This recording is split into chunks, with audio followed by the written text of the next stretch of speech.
नमस्कार दोस्तों, बिहार रोजगार इन्फो में आप सभी का स्वागत है। बात करेंगे बीमा सखी योजना 2024 के बारे में। दोस्तों, जैसा कि आपको पता है कि बीमा सखी योजना के तहत 7,000 रुपए की जो राशि है वो देने की बात कही जा रही है सरकार के द्वारा। लेकिन इसमें आप आसान भाषा में समझ ले कि ये जो है सो योजना में आपको सभी महिलाओं को नहीं मिलेगा, क्योंकि बहुत सारे महिलाओं को ये लग रहा होगा कि आवेदन कर देंगे और 7,000 रुपये की जो है हमको यहाँ पे मिल जाएगा पैसे। तो यहाँ पे ऐसा कुछ भी नहीं है। पूरी जानकारी आपको बताएंगे कि कौन कौन से महिलाएं इसके लिए आवेदन कर सकते हैं, क्या एजुकेशन रहने वाला है, किस प्रकार से आपको जो है सो पैसे मिलेंगे। हर एक जानकारी इस वीडियो में हमने कवर किया है। तो अगर आप बीमा सखी योजना के तहत लाभ लेना चाहते हैं तो कहीं न कहीं आपके लिए गुड न्यूज होने वाला है, और पूरी जानकारी आप जब तक नहीं देखेंगे तो समझ में नहीं आएगा। तो हर एक जानकारी हमने इस वीडियो में कवर किया है। सब्सक्राइब नहीं किया है चैनल को तो चैनल को आज ही कर ले, ताकि हर एक अपडेट आपको इस चैनल के माध्यम से मिलते रहेगा। तो पूरी जानकारी हम आपको इस वीडियो में बताने वाले हैं, तो वीडियो आप शुरू से लास्ट तक देखिएगा। तो देखेंगे तो जैसा कि हमने एलआईसी का जो ऑफिशियल पोर्टल है ओपन कर रखा है दोस्तों। सरकार ने यहाँ पे कहा है कि आपको जो सो 7,000 रुपए की जो राशि है वो देगी, लेकिन यहाँ पे आपको एलआईसी के द्वारा ही दिया जाएगा। जो कि एलआईसी यहाँ पे देख सकते हैं, बताया गया कि 3 साल के लिए स्टाइपेंड स्कीम निर्धारित मानदंडों के प्राप्ति आधार पर स्टाइपेंड योजना। यानी कि स्टाइपेंड क्या होता है, इस चीज को समझिए। मान लीजिए कि कोई भी आप अप्रेंटिस करते हैं या फिर किसी भी कंपनी में आप काम करते हैं, जो कि आपको एक ट्रेनिंग पीरियड में रहता है, तो यहाँ पे आपको उसको स्टाइपेंड ही बोला जाता है, ठीक है ना। तो इस तरह से यहाँ पे जान लीजिए कि स्टाइपेंड जो है सो आपका यही होने वाला है। तो इस चीज को आप जान लीजिए कि स्टाइपेंड जो है सो इस तरह से आपको जो है सो सरकार बोल रही है। अब देख सकते हैं कि न्यूनतम शैक्षणिक योग्यता किस प्रकार से होगी। तो 10वीं पास जो होंगे उनके लिए ही ये आवेदन होगा। यानी कि कम से कम महिलाओं को 10वीं पास होना चाहिए, तभी आप इसके लिए फॉर्म फिलअप कर पाएंगे, ठीक है। और यहाँ पे देख सकते हैं कि न्यूनतम जो है सो पूर्ण आयु बताया जा रहा है 18 वर्ष। यानी कि 18 वर्ष से कम आप अगर हैं तो नहीं आवेदन कर पाएंगे, 18 से ऊपर ही रहना चाहिए। और स्टाइपेंड अवधि के बाद निम्नानुसार एजेंसी जारी रहेगी कमीशन के साथ। यानी कि यहाँ पे समझ लीजिए कि जो आपको यहाँ पे काम करना होगा, एक तरह से एजेंट के द्वारा जो है सो काम करना होगा। तो एलआईसी को मालूम ही है कि अभी जो है सो बहुत सारे एजेंट काम करते हैं, जिसके तहत उनको जो है सो पैसे मिलते हैं कमीशन के तौर पे। तो यहाँ पे आप एक तरह से समझ लीजिए कि जो एलआईसी बीमा सखी योजना है ये एक तरह से यही है, और यहाँ पे आपको जो है सो बताया जा रहा है। तो एलआईसी एजेंट जो है सो अपने देख सकते हैं शर्तों के अधीन कैरियर के अवसर पर प्रदान करती है। तो इस तरह से यहाँ पे आप इसको क्लिक करते ही देख सकते हैं कि कुछ इस तरह का ऑप्शन आ जाता है, जिसमें कि स्पष्ट बताया जा रहा है भारतीय जीवन बीमा निगम एलआईसी की बीमा सखी भर्ती। यानी कि यहाँ एलआईसी द्वारा बीमा सखी भर्ती लिया जा रहा है, जो कि महिला कैरियर एजेंट कहलाएंगे, ठीक है। तो इस तरह से यहाँ पे समझ लीजिए। अभ्यर्थियों के लिए समान अनुदेश क्या है, ये आपको अच्छे तरह से समझ लेना है, तभी आप इसमें आवेदन करें। बताया गया कि एलआईसी की जो बीमा सखी है एमसी योजना के तहत वजीफा योजना, जो विशेष रूप से महिलाओं के लिए, उनकी जो वजीफा अवधि 3 वर्ष है। यानी कि जो स्टेपमेंट जो समय रहेगा आपका 3 साल रहेगा, और इस 3 साल के अंदर में आपको स्टेपमेंट दिया जाएगा, जो कि आप इसके अंदर में एक ट्रेनिंग पीरियड में रहेंगे, काम जो करेंगे उसमें आपको यहाँ पे बताया जा रहा है कि स्टेपमेंट आपको दिया जाएगा।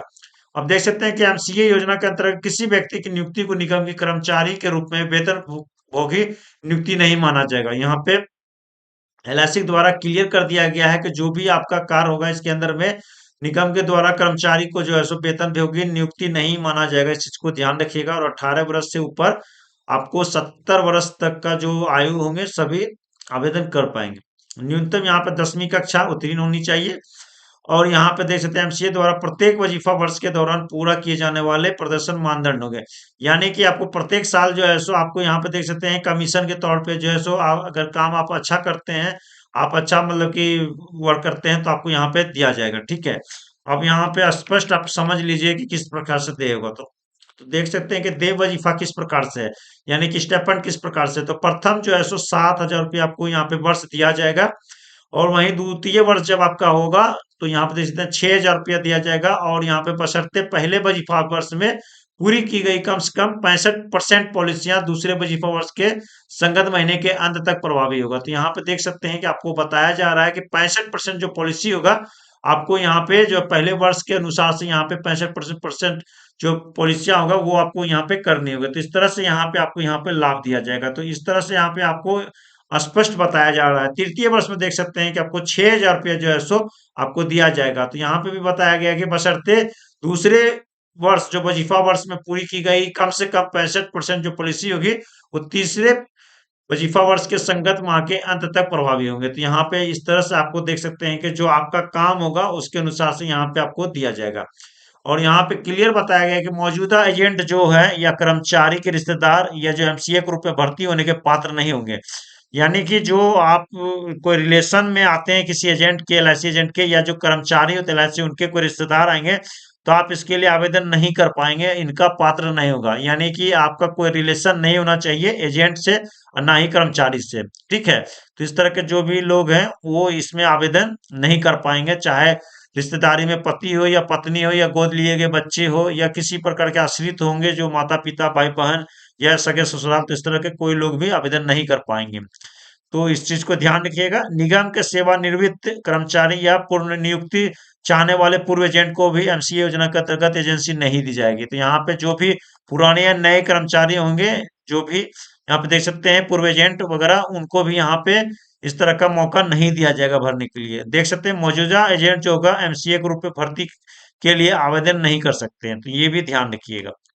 अब यहाँ पे बात कर लेते हैं कि आवेदन पत्र के जो साथ है नवीनतम पासपोर्ट आकार की तस्वीरें अपलोड की जानी चाहिए। तो यहाँ पे एक पासपोर्ट फोटो लगने वाला है। आवेदन पत्र के साथ निम्नलिखित दस्तावेज संलग्न किए जाएंगे, जैसे कि आयु प्रमाण पत्र आपको देना होगा जिसपे आपका खुद का सिग्नेचर होगा।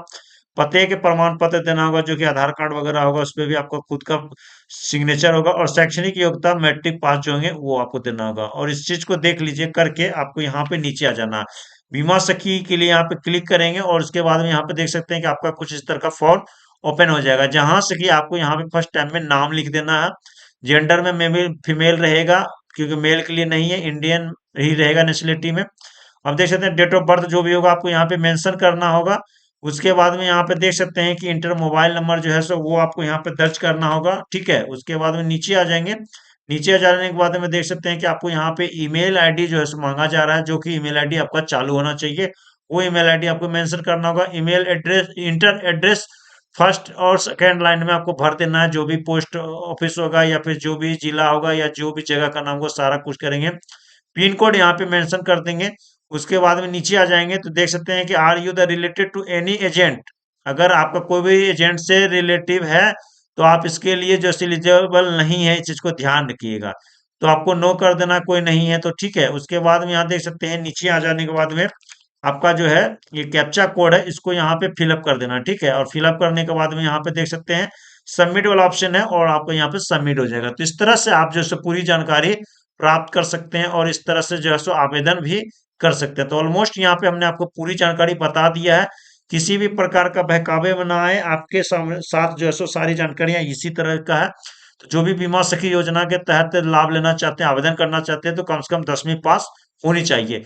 चैनल को आज ही सब्सक्राइब करें हर एक अपडेट के लिए, और किसी तरह का सवाल हो जरूर कमेंट करें। Thank you.